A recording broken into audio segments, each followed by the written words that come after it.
친구가 요즘 어때? 라고 물었는데 응? 괜찮아 말하면서 속으로는 어디서부터 말해야 하지? 생각한 적 있나요? 주말에 친구들이 만나자고 할 때마다 아 그날 약속 있어 라고 거짓말하면서 사실은 집에서 영화 보다가 고양이랑 누워있는 게 더 편한 자신을 발견한 적은요. 명절 때 친척들이 결혼은? 취업은? 물어보면 숨이 막히는데 집 가서 강아지 보는 생각만으로 버티는 거, 아니면 단톡방 알림 100개가 쌓여 있는데 하나도 확인하고 싶지 않아서 그냥 폰을 뒤집어 버린 경험? 이상하게도 그 순간 옆에 있던 강아지가 슬쩍 다가와 무릎에 턱을 올릴 때 세상에서 그것만큼 위로가 되는 게 없더라는 거죠. 오늘은 왜 우리가 사람보다 동물 옆에 있을 때 더 편안해지는지 얘기해 보려고 합니다. 요즘은 연락할 사람이 많은데도 외로운 사람이 더 많아졌어요. 밤 11시에 누군가에게 전화하고 싶은데 지금 전화하면 부담스러울까 생각하다 그냥 내려놓게 되죠. 외로움은 혼자 있어서가 아니라 사람들 속에 있어도 감정적으로 안전하지 않을 때 오는 겁니다. 카톡은 200개가 쌓여 있는데 정작 나 오늘 힘들어 라고 솔직하게 말할 수 있는 사람은 없는 거예요. SNS에는 친구가 500명인데 새벽 2시에 전화할 수 있는 사람은 0명인 상황. 이게 우리 시대의 외로움이거든요. 신경과학자들이 밝혀낸 게 뭐냐면 외로움은 단순한 기분이 아니라 신체적 고통이라는 거예요. 사회적 거절당했을 때와 물리적으로 다쳤을 때 활성화되는 뇌 영역이 거의 같거든요. 그래서 외로움이 오래되면 몸이 이걸 위험 신호로 받아들이고 신경계가 계속 경계 모드에 머물게 됩니다. 상사가 무표정하게 수고했어요 라고 하면 내가 뭘 잘못했나 싶고, 친구 카톡 답장이 3시간 안 오면 나한테 화났나? 이렇게 되는 거죠. 옛날에는 무리해서 떨어지면 진짜 위험했잖아요. 그래서 우리 뇌는 사회적 단절을 생명의 위협으로 인식하도록 진화했고, 외로울수록 더 경계하고 더 예민해지는 겁니다. 외로움이 몸속에 자리 잡으면 인간관계가 비용처럼 느껴지기 시작합니다. 모든 상호작용이 감정 노동이 되는 거죠. 회사에서 점심 먹으러 갈 때도 상대방 표정 읽고 내가 부정적으로 보이지 않게 조절하려고 애쓰거든요. 오늘 뭐 먹을래? 라는 단순한 질문에도 내가 너무 까다롭게 보이면 어쩌지? 걱정하면서 아무거나요? 라고 답하는 거예요. 작은 순간들이 무겁게 느껴지기 시작하죠. 대화 중 침묵이 흐르면 내가 재미없나? 싶고, 통화 끝나고도 내가 너무 많이 말했나? 아까 그 농담은 괜찮았나? 리플레이를 돌립니다. 심지어 누군가 친절하게 대해도 불편할 때가 있어요. 이 사람은 왜 나한테 잘해주지? 뭔가 원하는 게 있나? 이렇게 되는 거죠. 그래서 사람들은 답장을 미루고 나중에 연락할게 라고 하면서 그 나중은 오지 않게 됩니다. 몸이 에너지를 아끼려고 하는 거예요. 많은 사람이 나는 사람들을 별로 안 좋아하나 봐, 나는 혼자 있는 게 편한 사람인가 봐, 이렇게 생각하는데 실제로는 연결이 더 이상 안전하게 느껴지지 않아서인 겁니다. 바로 여기서 동물이 등장하죠. 강아지는 당신에게 감정을 설명하라고 요구하지 않아요. 고양이는 슬픔을 이해시키길 기대하지 않고요. 동물과 함께 있을 때는 사회적 연기를 유지할 필요가 없어요. 억지로 웃을 필요도 없고 기분이 나쁜 이유를 합리화할 필요도 없죠. 그냥 침대에 누워서 멍하니 천장 쳐다보고 있어도 강아지는 조용히 옆에 와서 누워요. 고양이는 당신이 울고 있어도 왜 울어? 무슨 일 있어? 묻지 않고 그냥 무릎 위에 올라와서 가르랑거립니다. 어떤 상태로 옆에 앉아있든 관계는 변하지 않는 거예요. 어제 밝았든 오늘 우울하든 내일 짜증이 나든 개는 똑같이 꼬리를 흔들고 고양이는 똑같이 다가옵니다. 심리학자들은 이걸 비판단적 존재라고 부르는데 몸이 경계 상태를 풀 수 있는 거예요.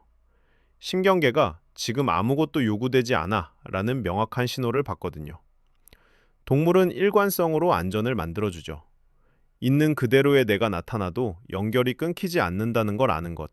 그게 진짜 안전입니다. 내향적인 사람들에게는 긍정적인 상호작용조차 에너지를 소비시키는데 동물은 회복적인 걸 제공하거든요. 근처에서 자는 고양이, 발치에 쉬는 강아지, 유지할 대화도 관리할 감정도 없이 그냥 공유된 공간이죠. 내향적인 사람에게 가장 필요한 건 완전히 혼자가 되는 게 아니라 연결되어 있으면서도 에너지를 소비하지 않는 상태거든요. 고양이가 소파 반대편에서 자고 있는 것만으로도 외롭지 않으면서 동시에 지치지도 않는 거죠. 외향적인 사람들에게 동물은 다리가 되어줍니다. 외향적인 사람들은 침묵이 공허하게 느껴지는데 강아지는 리듬을 만들어주거든요. 강아지와 산책하며 자연스럽게 사람들과 인사하게 되고 공원에서 강아지 이름이 뭐예요? 하는 대화가 시작되고 이게 안전한 연결을 제공하죠. 동물 주변에서 느끼는 안도감은 상상이 아니에요. 생리적인 겁니다. 강아지 털을 쓰다듬거나 고양이가 옆에 자리 잡으면 뇌는 옥시토신을 분비하고 스트레스 호르몬인 코르티솔이 떨어지기 시작합니다. 옥시토신은 애착, 신뢰, 유대감과 관련된 호르몬인데 이게 분비되면 혈압이 낮아지고 감정 반응성이 부드러워지죠. 외로움과 스트레스는 몸을 준비 상태에 가둬두는데 심장이 빠르게 뛰고 근육이 미묘하게 긴장하고 주의력이 계속 스캔 모드에 있는 거예요. 동물과의 상호작용은 휴식과 소화 모두를 활성화시키거든요. 두교감 신경계가 작동하면서 회복과 조절이 시작되는 겁니다. 그래서 생각보다 먼저 안도감이 옵니다. 호흡이 깊어지고 턱이 풀리고 머릿속 소음이 조용해지죠. 연구에 따르면 수족관에서 물고기 보는 것만으로도 자고 있는 강아지를 관찰하는 것만으로도 심박 변이도가 더 고요하고 일관된 리듬으로 동기화된다고 해요. 몸이 안전하다고 설득당하는 게 아니라 보여지는 거거든요. 많은 인간관계는 말하지 않은 기대를 담고 있어요. 더 잘해, 기분 나아져, 이제 넘어가, 이런 거. 우리는 조언을 하고 도우려 하고 관점을 제안하죠. 종종 좋은 의도로요. 하지만 이미 압도된 사람에게는 도움받는 것이 교정받는 것처럼 느껴질 수 있거든요. 긍정적으로 생각해봐. 그래도 좋은 점도 있잖아. 시간이 지나면 나아질 거야.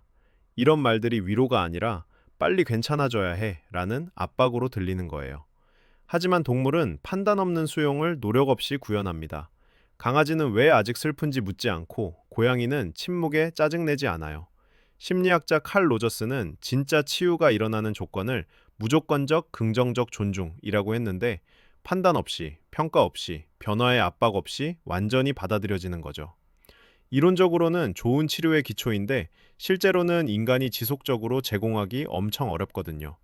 동물과 함께라면 경험을 말로 번역할 필요가 없습니다. 설명 없이 울 수 있고 질문 없이 조용할 수 있죠. 신경계가 반응에 대비하는 걸 멈추고 세상을 위해 쓰는 가면이 느슨해지기 시작합니다. 취약성은 감시받는 환경에서 나타나지 않아요. 아무것도 요구되지 않는 곳에서 나타나는 거죠. 애착 이론에서 안전은 괴로울 때 다가갈 수 있는 누군가가 있다는 걸 아는 거예요. 어린 시절에는 이 역할을 양육자가 담당하도록 되어 있죠. 안전한 피난처지자 안정적 기지가 되는 거예요. 하지만 모든 사람이 그런 경험을 하고 자라는 건 아니에요.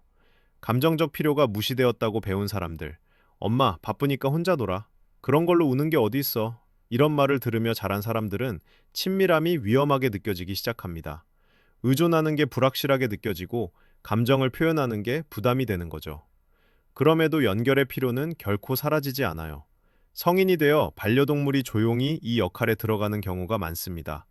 압도될 때 그들을 찾게 되고 그들의 존재가 안정시키죠. 당신을 기다리고 당신이 없으면 알아차리는 존재가 있다는 게 강력한 목적의식을 만들거든요. 누군가한테 필요로 받는다는 것, 누군가의 하루에 당신이 중요하다는 것, 이게 공허함이나 단절로 힘들어하는 사람에게는 엄청나게 안정적일 수 있어요. 이건 의존이 아니에요. 닻을 내리는 거죠. 하지만 조용히 물어볼 만한 질문이 있어요. 이 연결이 쉼터인가? 아니면 도피처가 되어버린 건가? 쉼터는 회복하기 위해 돌아가는 장소예요. 힘든 하루를 보내고 집에 와서 고양이를 쓰다듬으면서 마음이 진정되고 다음날 다시 세상으로 나갈 힘을 얻는 거죠. 도피처는 밖이 안전하지 않다고 느껴져서 숨는 곳이고요. 사람들은 다 귀찮아. 밖은 위험해. 여기만 있으면 돼. 이렇게 되는 거예요. 차이는 사랑이 아니라 움직임입니다. 동물이 신경계를 조절하고 능력을 회복시킬 때 그건 치유죠. 세상과의 참여 사이사이에 돌아갈 수 있는 기지가 되는 겁니다. 하지만 그들의 존재가 괜찮다고 느낄 수 있는 유일한 장소가 될 때 인간 연결의 아이디어가 단순히 피곤한 게 아니라 점점 더 견딜 수 없게 느껴질 때 그건 보호가 회피로 굳어지는 겁니다. 이게 당신이 뭔가 잘못하고 있다는 뜻은 아니에요. 회피는 종종 실망, 상처, 배신 후에 발전하거든요. 신경계가 이게 더 안전해, 여기 머물러 라고 배우는 거죠. 위험은 동물을 너무 많이 사랑하는 게 아니에요. 그들에게 감당할 수 없는 것 이상을 짊어지게 하는 겁니다. 동물은 우리를 달래고 안정시킬 수 있지만 복잡함 속에서 우리를 만나거나 알려지는 연습을 도울 수는 없거든요.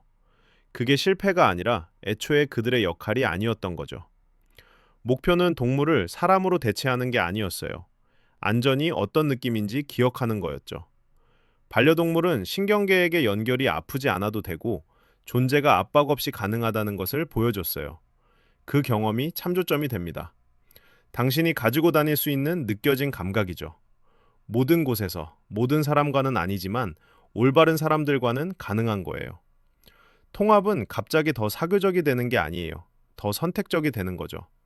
연기를 요구하지 않는 관계를 선택하고 신경계가 견딜 수 있는 속도로 연결이 자라도록 허용하는 겁니다. 반려동물은 안정의 장소로 남대, 도피처가 아니라 상기시켜주는 존재로요. 그 상기로부터 변화가 옵니다. 모든 사람이 안전할 필요는 없다는 걸 알아차리기 시작할 수 있어요. 그냥 고치지 않고 듣는 몇 명, 서두르라고 요구하지 않고 머무는 사람들, 있는 그대로의 당신이 도착하도록 허용하는 사람들이면 되죠. 천천히 그 고요함의 감각이 대화로, 우정으로, 인간이 되는 게 더 이상 계산해야 할 위험처럼 느껴지지 않는 순간들로 당신과 함께 이동할 수 있습니다. 동물에게서 배운 안전이 사람과의 관계로 조금씩 확장되는 거예요. 당신이 동물 옆에서 느끼는 그 안도감은 나약함이 아니에요. 회복이죠. 그리고 그 회복으로부터 언젠가 다시 사람들 속으로 돌아갈 힘이 생길 겁니다.